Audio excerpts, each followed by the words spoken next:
সম্মানিত ভাইরা, এ পর্যায়ে আমাদের মাঝে বিশেষ অতিথির বক্তব্য নিয়ে আসছেন চুয়াডাঙ্গা জেলার সম্মানিত আমির অ্যাডভোকেট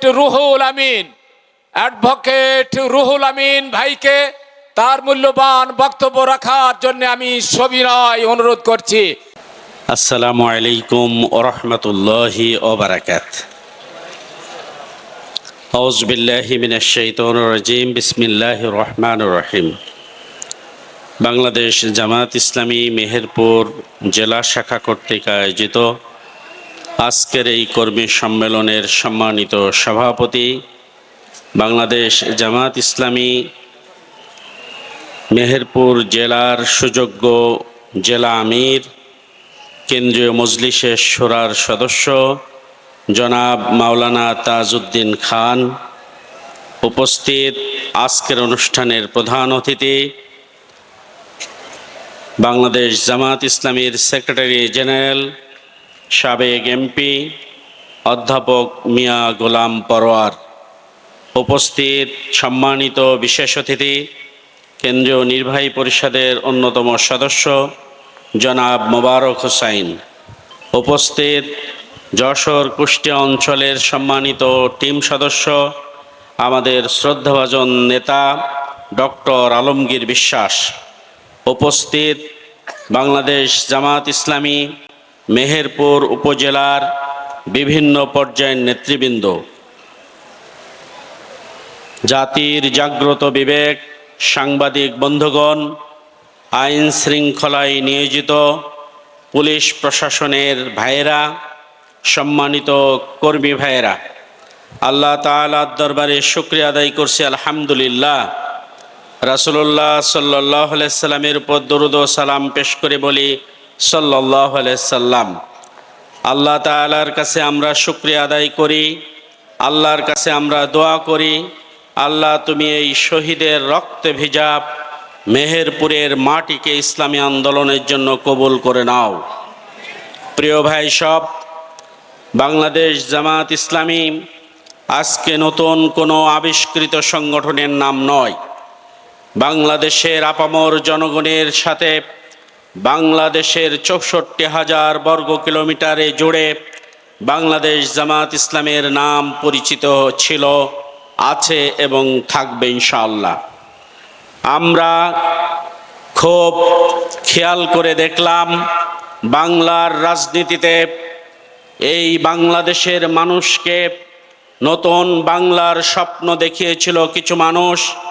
কেউ সবুজ বাংলার স্বপ্ন দেখিয়েছিল, কেউ নতুন বাংলার স্বপ্ন দেখিয়েছিল, কেউ ডিজিটাল বাংলার স্বপ্ন দেখিয়েছিল, কিন্তু বাংলাদেশের মানুষ সেই স্বপ্ন পূরণ করতে পারেনি।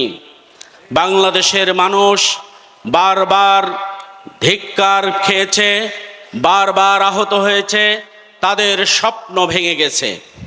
বাংলাদেশের মানুষ শান্তিপ্রিয়, এদেশের মানুষ শান্তিতে থাকতে চায়, কিন্তু আমরা দেখলাম গত 16টি বছর বিরোধী শিবিরের যারা বসবাস করে, বিরোধী শিবিরের মত যারা প্রকাশ করে, তাদেরকে বিনা বিচারে হত্যা করেছে, বিনা বিচারে ফাঁসি দিয়েছে, বিনা বিচারে জেলখানায় রেখেছে। আমাদের শত সহস্র কর্মীদেরকে বাড়ি ছাড়া, চাকরি ছাড়া, ব্যবসা ছাড়া করেছে।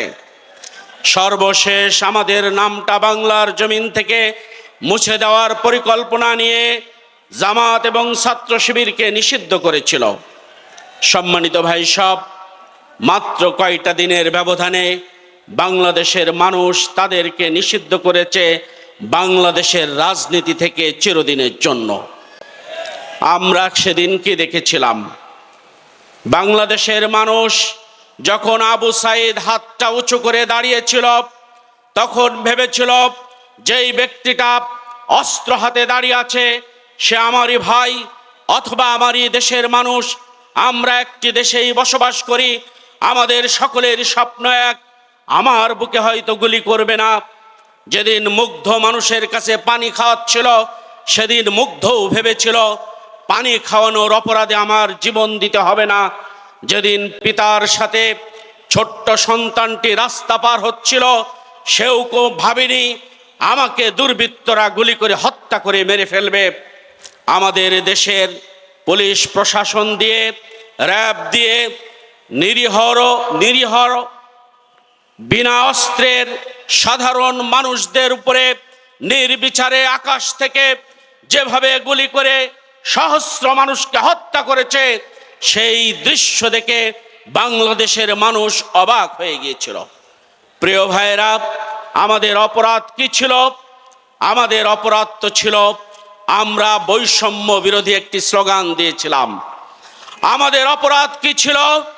আমরা বাংলাদেশের আইনের শাসন প্রতিষ্ঠা করতে চেয়েছিলাম। আমাদের অপরাধ কি ছিল?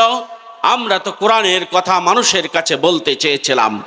প্রিয় ভাইয়েরা, আমরা দ্ব্যর্থহীনভাবে বলি, বাংলাদেশ জামাত ইসলাম যারা করে তারা রাজনীতিকে পেশা হিসেবে কখনো নেয়নি, ভবিষ্যতেও নেবে না ইনশাআল্লাহ।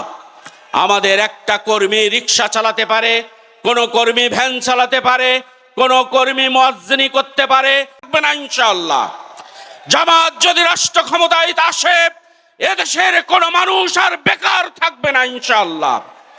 আর কোনো পিতাকে টাকার বস্তা নিয়ে নেতার বাড়িতে দৌড়াতে হবে না, আমার সন্তানকে একটি চাকরি দিন, আমার মেয়েকে একটি চাকরি দিন, এইরকম কোন দৃশ্য বাংলার মানুষ আর উপভোগ করবে না ইনশাআল্লাহ। আমরা স্পষ্টভাবে বলি, জামাত যদি রাষ্ট্র ক্ষমতায় যায় তাহলে কোনো মানুষ আর গৃহহীন থাকবে না। জামাত যদি ক্ষমতায় যায় কোনো মানুষ আর নির্বিচারে রাস্তায় কাঁদবে না। বাংলার মানুষ যেই স্বপ্ন দেখেছিল সেই স্বপ্ন পূরণ হবে ইনশাআল্লাহ। আমরা বলতে চাই, জামাত যদি রাষ্ট্র ক্ষমতায় যায় তাহলে অবশ্যই আপনার সন্তানকে বিশ্ববিদ্যালয়ে গিয়ে খুন হয়ে লাশ হয়ে আবার আপনার কাছে ফিরে আসতে হবে না ইনশাআল্লাহ। আমরা আপনাদেরকে অনুরোধ করতে চাই, আজ জামাত কর্মীর দিকে তাকিয়ে আছে গোটা বাংলার মানুষ। জামাত কর্মীদেরকে মানুষের রাস্তা দখল, ভোট দখল, টেন্ডারবাজি না করে মানুষের কলিজা দখল করার উদাত্ত আহ্বান রাখতে চাই। আমরা বলতে চাই, আমাদের প্রত্যেকটা মানুষের হৃদয়ে যদি জামাত ইসলামী লেখা থাকে, ইসলাম লেখা থাকে, বাংলার জমিনে জামাত সামনের দিন ক্ষমতায় আসবে ইনশাআল্লাহ। এই উদাত্ত আহ্বান রেখে আপনাদের সকলের কল্যাণ কামনা করে শেষ করলাম। আমা তৌফিক ইল্লা বিল্লাহ। পৌঁছে দেবেন। সরকার পরিচালনায় কেউ যেন ভুল পথে কেউকে পরিচালনা করতে না পারে। গুরুত্বপূর্ণ সিদ্ধান্ত, গুরুত্বপূর্ণ পদে লোক পদায়নের ক্ষেত্রে, লোক নিয়োগের ক্ষেত্রে যদি হিসাব কিতাবে ভুল হয়ে